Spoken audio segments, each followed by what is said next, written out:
अब डीएनए में हम एक ऐसे वीडियो का विश्लेषण करेंगे जिसने कोका कोला के एक झटके में 30,000 करोड़ रुपए डुबा दिए।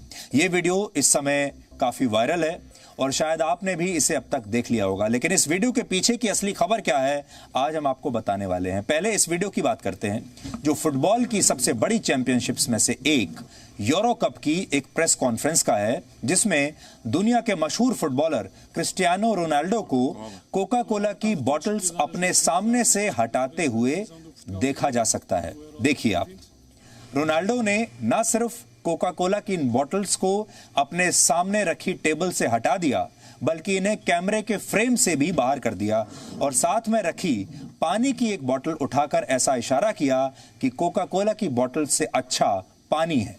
लेकिन उनके सिर्फ इतना करने से ही कोका कोला के $4 बिलियन यानी लगभग 30,000 करोड़ रुपए डूब गए और इस कंपनी के शेयर्स की कीमत 1.6% तक गिर गई। अब आप ये पूरा वीडियो देखिए।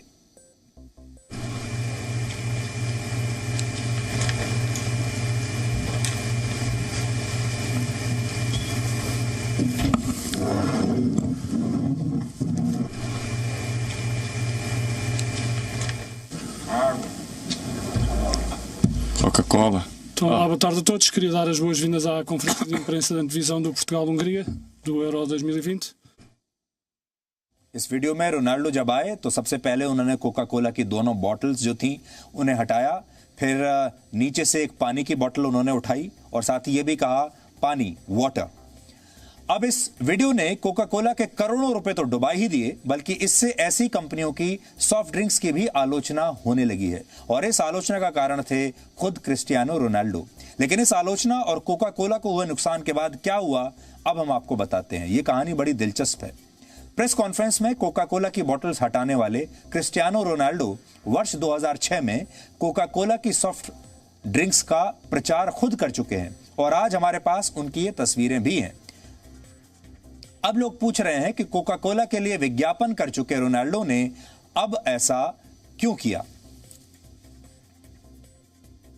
असल में कोका कोला इस चैंपियनशिप की एक स्पॉन्सर कंपनी है और आजकल जो नया फैशन आया है वो ये है कि जो स्पॉन्सर कंपनी होती है वो ये चाहती है कि जब ऑफिशियल प्रेस कॉन्फ्रेंस हो तो उस कंपनी के प्रोडक्ट्स को उस प्रेस कॉन्फ्रेंस में सामने टेबल पर रखा जाए और इस तरह से रखा जाए कि वो कैमरे में नजर आए, क्योंकि इस तरह की जो कॉन्फ्रेंस होती हैं उसे करोड़ों लोग दुनिया भर में टेलीविजन पर देखते हैं, सोशल मीडिया पर देखते हैं और करोड़ों लोगों तक फिर ये प्रोडक्ट्स भी पहुंच जाते हैं। तो कोका कोला एक स्पॉन्सर कंपनी थी जिसने ये शर्त रखी होगी कि आपकी जितनी भी ऑफिशियल प्रेस कॉन्फ्रेंस होंगी सब में हमारा लोगो तो होगा ही, लेकिन लोगों के साथ साथ हमारी बोतल भी सामने रखी जाएगी। इस तरह के कॉन्ट्रैक्ट्स आजकल किए जाते हैं, लेकिन रोनाल्डो जब आए तो उन्होंने उन बॉटल्स को वहां से हटा दिया। अगर आप देखेंगे तो दूसरे जो सज्जन उनके साथ बैठे हुए हैं उन्होंने बॉटल्स को नहीं हटाया, उन्होंने बॉटल्स को ऐसे ही छोड़ दिया। लेकिन रोनाल्डो ने ऐसा क्यों किया? क्योंकि रोनाल्डो तो खुद कोका कोला का प्रचार कर चुके हैं। अब इसकी वजह भी सुनिए, लेकिन पहले आप एक और वीडियो देखिए। रोनाल्डो के बाद इटली के एक और मशहूर फुटबॉलर हैं मैनुअल लोकाटेली, उन्होंने भी कुछ ऐसा ही किया और उन्होंने अपनी प्रेस कॉन्फ्रेंस के दौरान कोका कोला की बॉटल्स को हटा दिया। और कोक अकेली ऐसी कंपनी नहीं है जिसका यूरो कप के दौरान इस तरह विरोध हुआ है।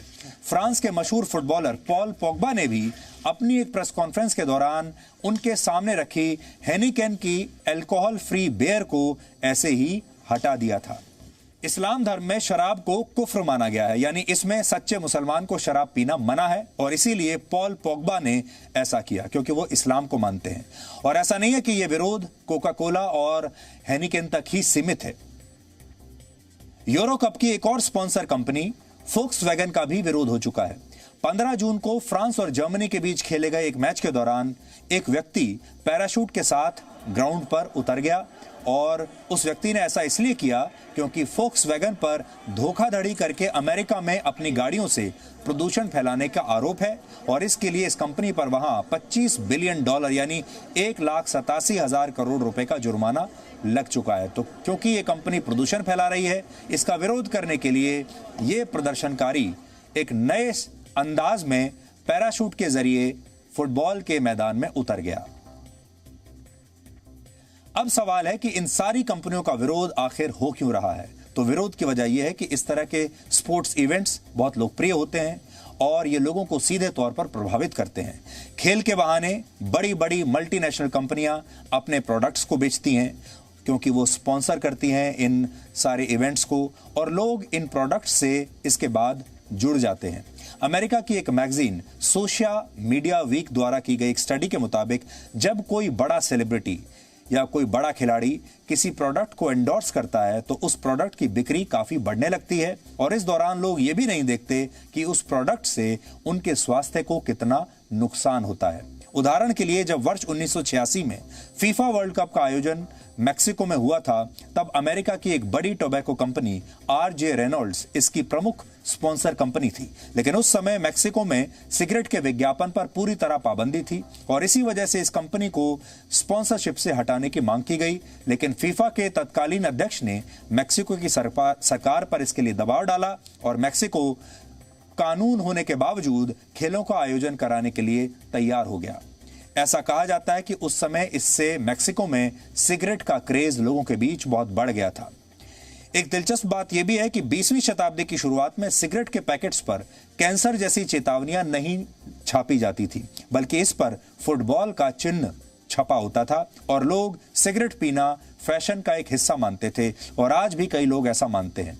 अब आपको एक और तस्वीर दिखाते हैं। यह तस्वीर वर्ष 2012 की है जब ब्राजील के एक और बहुत मशहूर फुटबॉलर रोनाल्डिनो का कोका कोला कंपनी के साथ कॉन्ट्रैक्ट था, लेकिन वो एक प्रेस कॉन्फ्रेंस में एक कोका कोला की जो राइवल कंपनी है पेप्सी, वो अपनी प्रेस कॉन्फ्रेंस में पेप्सी के 2 कैंस लेकर पहुंच गए और इस गलती के लिए तब रोनाल्डिनो ने 10 लाख पाउंड यानी करीब 10 करोड़ रुपए का नुकसान उठाया था और कोका कोला कंपनी ने उनके साथ अपने कॉन्ट्रैक्ट को तोड़ दिया था क्योंकि उनका कहना था कि जब आपका कॉन्ट्रैक्ट कोका कोला कंपनी के साथ है तो ऐसे में आप पेप्सी का कोई भी प्रोडक्ट लेकर बाहर क्यों निकले। Presenting B News app available on Google Play and App Store. Download it now.